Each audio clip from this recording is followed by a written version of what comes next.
ছেলে খুঁজে পাচ্ছেন না বলেছিলেন, কি পেয়েছেন? না, বিয়ে করার জন্য এখনো আমি ছেলে খুঁজে পাইনি। আমি স্টিল সিঙ্গেল। আমি চাই আমি পাই ছেলে। তো ছেলে পাওয়ার সাথে সাথে আমি আপনাদের কাছে একদম ক্যামেরার সামনে এসে বলবো যে my husband, meet my husband. কেমন ছেলে ভালো লাগে? কেমন ছেলে ভালো লাগে? লম্বা হবে, অনেক লম্বা ছেলে আমার ভালো লাগে না। 6 ফিট যদি হয়, 6 ফিট একদম হবে এরকম আমার ভালো লাগে না। 5'10", 5'11" হতে পারে। প্লাস লাভিং হবে, কেয়ারিং হবে। এই তো গুড পার্সোনালিটি সম্পূর্ণ একটা ছেলে, মানে হিন্দু একটা ছেলে। মানে ঋত্বিক রোশনের মতো বডি। ও ওয়াও, ঋত্বিক রোশনের মতো বডি। আর এরকম ছেলে কোথায় বাংলাদেশে আছে? আমি তো একটাও দেখিনি এরকম ছেলে বাংলাদেশে আছে।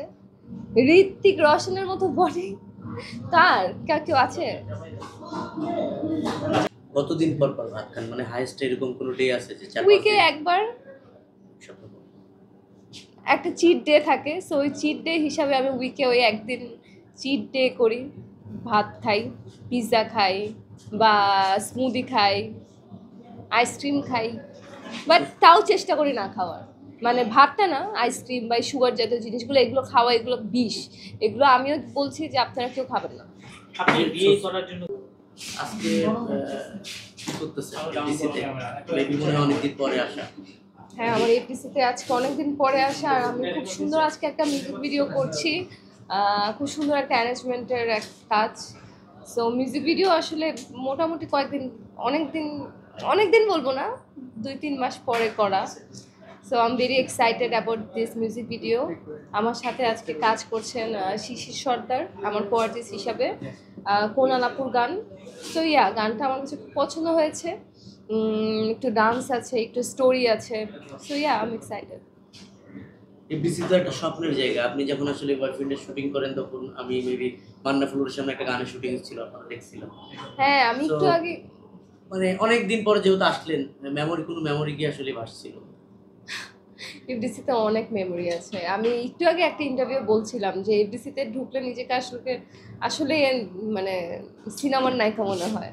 সো আমি ঢুকেই বলছিলাম যে মানে এত সুন্দর সেট আর এত সুন্দর কাজ হচ্ছে, নিজেকে মনে হয় না যে কোনো মিউজিক ভিডিও করছে, মনে হচ্ছে কোনো সিনেমার নায়িকা বা কিছু। আর আগে তো মেমোরি আছে, আমি যখন আমার মুভি শুটিং করেছিলাম বয়ফ্রেন্ড, খুব ভালো ভালো মেমোরি আছে, বিকজ ওইটা আমার প্রথম কাজ ছিল, একটা স্পেশাল কাজ ছিল। এরপর আমরা দীপ্ততেও আপনার একটা কাজ দেখলাম, আবার নতুন কাজ কবে? দীপ্ততে একটা হ্যাঁ ফিল্ম করেছি, ওটা তো আসলে একটু ডিফারেন্ট ঘরনার ফিল্ম। ইনশাল্লাহ এই বছর আসলে করার ইচ্ছা আছে, যদি সব ঠিকঠাক থাকে আমি এবছরে বড় পর্দায় কাজ করব। করলে একটু বড় চমক নিয়েই করব, বড় চমক থাকবে না। সাকিব খান ছাড়া কি আর কেউ নেই বাংলাদেশে? সবাই শুধু বলে সাকিব খান, আবার আমি যদি সাকিব খানের কথা ছাড়া অন্য কারোর কথা বলি তখন বলে সাকিব খানের কথা বললেন না কেন। কি আশ্চর্য! কত আরো কত কত কত আর্টিস্ট আছে, সিয়াম আছে, তারপরে আরো কতজন আছে। কিন্তু আপনি তো এক্সাইটেড বরবাদ নিয়ে? হ্যাঁ, আমি এক্সাইটেড বরবাদ নিয়ে, because I am really excited, because director যে মেহেদী হাসান হৃদয়ের সাথে আমি অনেকগুলো কাজ করেছি, তো তার ফার্স্ট একটা ফিল্ম শাকিব খানের সাথে করছে, এটা নিয়ে আমি এক্সাইটেড। আমি প্লাস আমার ইধিকাকে খুব পছন্দ, সো আমি দেখতে চাই আসলে মানে কাজটা কেমন হয়েছে বা আসলে কতটুকু ভালো হয়েছে। বিকজ তুফান দেখার পর থেকে আমি এস এ দর্শক, আমার এক্সপেকটেশন এখানে ছিল, এখন আমার এক্সপেকটেশন এখানে শাকিব খানের প্রত্যেকটা মানে মুভি নিয়ে। সো আমি এখন না, আমার এক্সপেকটেশন এখানে। সো আমি এটাই দেখতে যাব যে আসলে বরবাদ আমার এক্সপেকটেশন ফুলফিল করেছে নাকি না। মেহেদী হাসান হৃদয় এক্সট্রিমলি ট্যালেন্টেড একজন ডিরেক্টর। সো শাকিব খান এখানে আছে, দর্শক কেন দেখবেন না? আর কালকে মুভি ছাড়লে কালকেই সবাই রোজার ইফতার ভেঙে দেখতে চলে যাবে।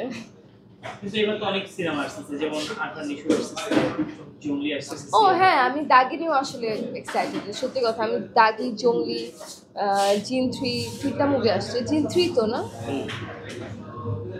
বরবাদটা আমার টিজারটা ট্রেলারটা খুব পছন্দ হয়েছে, আমি এই কারণে দেখতেছি।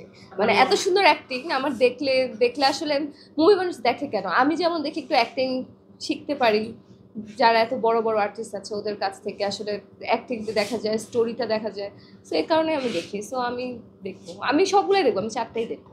আর খেয়ে থাকি মানে আমি ভাতটা একটু অ্যাভয়েড করি, রাইস কম খাই, সুগার কম খাই, আইসক্রিম খাই না। রসমালাই আমার খুব পছন্দ, বাট আসলে এগুলো খাওয়া হয় না, একটুখানি মেনটেন করার চেষ্টা করি। কিন্তু তারপরেও যখন আমি এফডিসিতে শুটিং করতে আসবো, রেগুলার নাটকের শুটিং থাকে, এত মেনটেন আসলে করা যায় না। একটু ভাত না খেলে একটু সবজি নিয়ে খেতে হয়।